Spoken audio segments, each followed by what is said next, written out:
Fuck it. Fuck it. Fuck it. Fuck it. Wow, it sounds like prevailing wage is something we should keep. Are you kidding me? Sorry about that, but if any of what they said was true, you may have a point, but it isn't.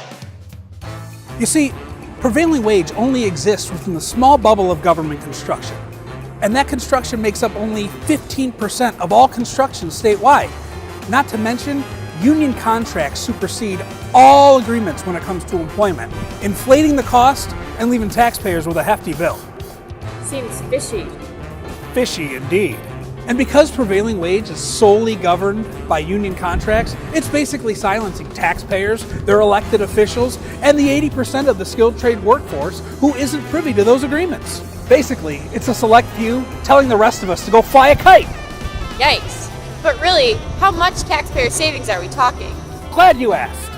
Recent studies have shown that if Michigan didn't have its prevailing wage law, we would have saved almost $130 million every year over the past 10 years on school construction alone. Think of how many schools we could have built with that.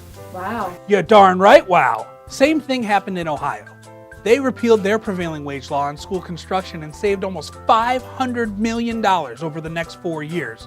Indiana and Wisconsin have already kicked this law to the curb. We're starting to stick out like a sore thumb. Or mitten. You know what I mean. Okay, I guess it would save millions of taxpayer dollars. But what about what they said about training and jobs? Most collectively bargained union agreements have a clause that dedicates a cents per hour ratio of their hourly wage to trainings, regardless of whether it's a prevailing wage job or not. So any claim that repeal would financially affect union training programs is, well, mathematically impossible. And according to the U.S. Bureau of Labor Statistics, states without a prevailing wage law, on average, have more construction jobs than states with a prevailing wage law. Not to mention that Michigan's law burdens small businesses with over 500,000 published wage classifications each year. That's more than triple the number of construction workers in the state. And just to hammer it home, see what I did there?